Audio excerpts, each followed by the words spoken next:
मेरठ शहर की ये दास्तान है, जहां एक पिता वर्षों बाद अपनी बेटी से मिलने के लिए लंदन से भारत लौटता है, लेकिन उसे ये इल्म नहीं था कि जिस घर की दहलीज पर वो अपनों से मिलने आया है, वही जगह उसकी आखिरी मंजिल बन जाएगी। लंबी दूरी तय करने के बाद सौरभ जैसे ही अपने घर के दरवाजे पर पहुंचता है। अरे सौरभ, तुम घर आ गए। ये तो सरप्राइज जैसा है। तुम्हें देखकर मुझे बहुत खुशी हो रही है। तुम्हें मुझे पहले क्यों नहीं बताया? हाँ मुस्कान, भला मैं कैसे नहीं आता। आज मेरी प्यारी और लाडली बेटी का जन्मदिन जो है, मैं उसे और तुम्हें सरप्राइज़ देना चाहता था, इसीलिए मैं बिना बताए आया हूँ। चलो, मुझे अपनी प्यारी गुड़िया रानी से मिलना है। सौरभ अपनी प्यारी बेटी से मिलने के लिए बहुत ही उत्सुक था। वो आते ही तुरंत अपनी बेटी के पास गया और बोला, मेरी प्यारी गुड़िया रानी, कैसी हो तुम? मुझसे नाराज़ तो नहीं हो ना? मैं बिल्कुल ठीक हूँ पापा, और मैं बहुत ही खुश हूँ मेरे पापा आ गए। बेटा, मैं तुम्हारे लिए बहुत सारे खिलौने लाया हूँ। आज तुम्हारा जन्मदिन है ना? देखो, लंदन से खास अपनी गुड़िया रानी के लिए सबसे अच्छे खिलौने लाया हूँ। पापा, मेरे लिए तो सबसे बड़े गिफ्ट आप हो। मुझे और कुछ नहीं चाहिए। आप मेरे लिए दुनिया के बेस्ट पापा हैं। हाँ मेरी प्यारी गुड़िया रानी।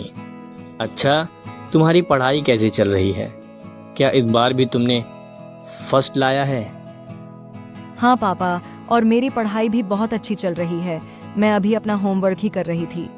अरे बेटा, पापा को अभी परेशान मत करो। वह थके हुए हैं, उन्हें थोड़ा आराम कर लेने दो। चलिए जी, आप थोड़ा आराम कर लीजिए। मैं आपके लिए अभी ठंडा पानी और मिठाई लेकर आती हूँ। मुस्कान अंदर से किसी और ही सोच में डूबी थी, पर ऊपर के मन से मुस्कुरा रही थी। जैसे ही वो किचन में पहुंची, उसने फ़ोन उठाया और अपने आशिक साहिल के पास फ़ोन किया। हाँ बेबी, क्या सब कुछ हमारे प्लान के मुताबिक चल रहा है? हाँ, मेरा मुंह बोला पति, धरती का बोझ घर आ गया है। अब तुम ध्यान से सुनो। तुम बेहोशी की दवा लेकर जल्दी से मेरे घर के बाहर आ जाओ। देर मत करना। जैसे ही मौका मिलेगा, हम इसका खेल हमेशा के लिए खत्म कर देंगे। अब जल्दी से तुम यहाँ आ जाओ। हाँ ठीक है, मैं 5 मिनट में दवा लेकर पहुँच रहा हूँ। यह लीजिए, पहले ठंडा पानी पीजिए। इतनी दूर से आ रहे हैं, सफर की थकान मामूली नहीं होती, पूरा बदन तोड़ कर रख देती है। यह पानी पीजिए, इसे पीकर आपको अच्छा महसूस होगा। और हाथ मुंह धोकर बैठिए। मैं आपके लिए आपका मनपसंद खाना लगा देती हूँ। हाँ ज़रूर। थकान के साथ साथ मुझे ज़ोर की भूख भी लगी है।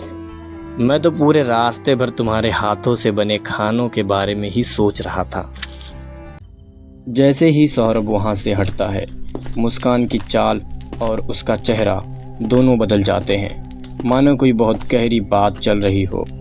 उसके मन में बस यही बात चल रही थी, किसी भी तरह बस सौरभ को रास्ते से हटाना है। मुस्कान अपने घर से बाहर निकलती है और साहिल की तलाश में वो बेचैनी से इधर उधर देखती है। हे भगवान, यह साहिल भी ना कहाँ रह गया। मैं कब से इसका इंतजार कर रही हूँ, न जाने कब आएगा। मुस्कान की बेचैनी हर पल बढ़ती ही जा रही थी। ये लो मुस्कान, मैं ये दवा तुम्हारे कहने पर ले आया।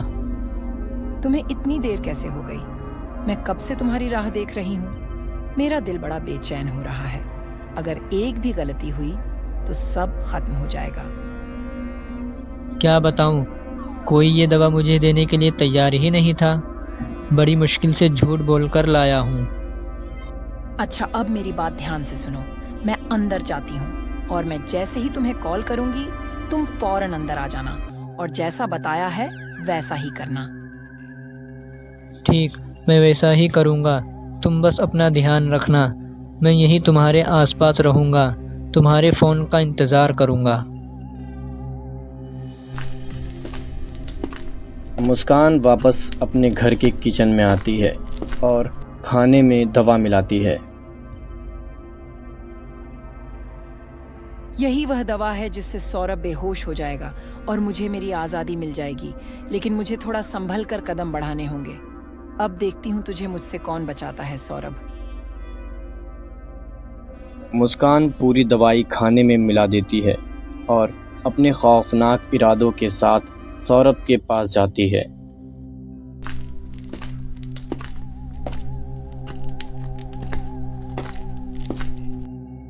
अरे बेटा, तुम अंदर जाकर पढ़ाई करो। पापा को परेशान मत करो, उनकी तबीयत ठीक नहीं है, उन्हें आराम करने दो। चलो जाओ तुम। ठीक है माँ, मैं अंदर जाकर पढ़ाई कर लेती हूँ।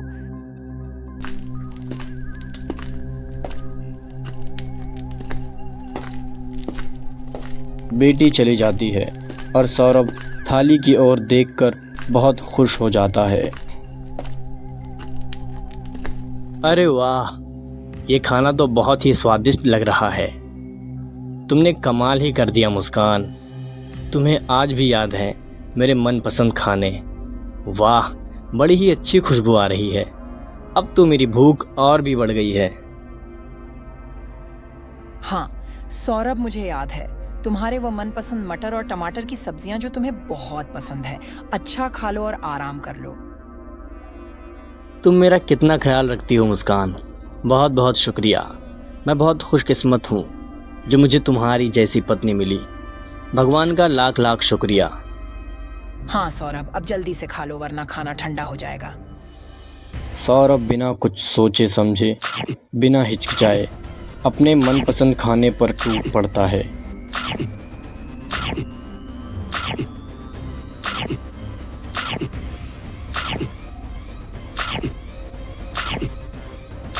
मुस्कान, ऐसे क्यों देख रही हो? आओ साथ में खाना खाते हैं। इतने समय के बाद ये मौका मिला है। नहीं नहीं सौरभ, तुम आराम से खाओ, मैंने तो कब का खाना खा लिया है। सौरभ खाना खाने लगता है, तभी मुस्कान पानी लेकर आती है। यह लीजिए, पानी पी लीजिए। सौरभ खाना खत्म करके इत्मीनान से पानी के कुछ घूंट पीता है। तभी वो कहता है, मुस्कान, अचानक मुझे अजीब सा लग रहा है। मेरी धड़कन तेज हो रही है और सिर भी बहुत भारी लग रहा है। शायद थकान की वजह से हो रहा है। मैं तुमसे बाद में बात करता हूँ, अभी आराम करना चाहता हूँ मैं। मुस्कान मन ही मन मुस्कुराते हुए कहती है, हाँ हाँ सौरभ, क्यों नहीं, तुम थोड़ा आराम कर लो। सौरभ की आंखों के सामने अंधेरा छा जाता है और वो तुरंत बिस्तर पर गिर जाता है। मुस्कान तुरंत किचन में जाती है और साहिल को फ़ोन लगाती है।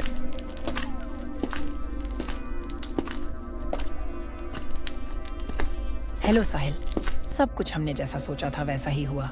मैंने सौरभ को बेहोश कर दिया। अब जल्दी से तुम यहाँ आ जाओ। ठीक है मुस्कान, मैं अभी तुरंत पहुँचता हूँ।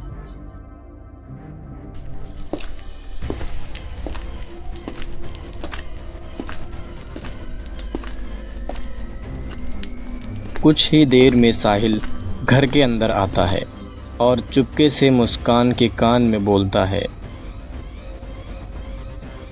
सौरभ बेहोश तो हो गया ना?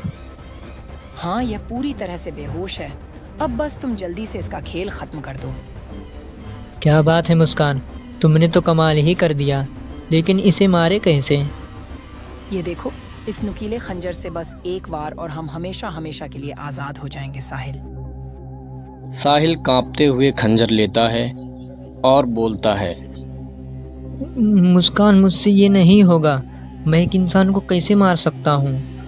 मैं ये नहीं कर सकता। मुझे नहीं पड़ना पुलिस के चक्कर में। मैं तो पुलिस के नाम से ही डरता हूँ। मुस्कान साहिल को झूठे दिलासे देते हुए कहती है, साहिल, तुम इतना क्यों डर रहे हो?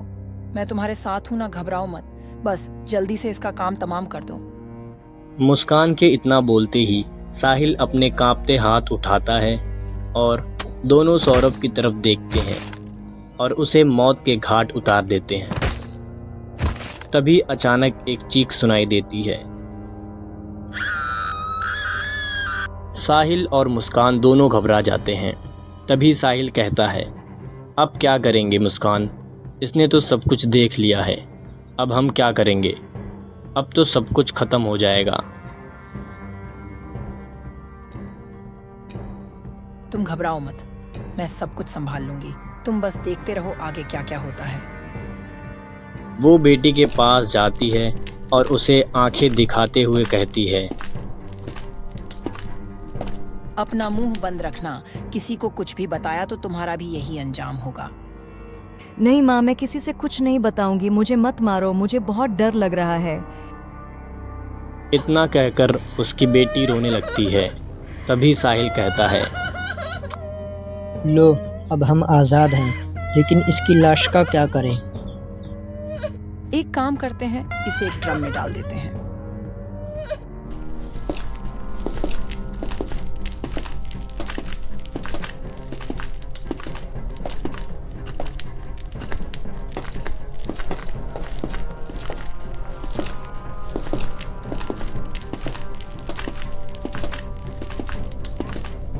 दोनों बाजार जाकर एक ड्रम लाते हैं और फिर लो, पूरे 15 टुकड़े करके सीमेंट के साथ इस ड्रम में डाल दिया।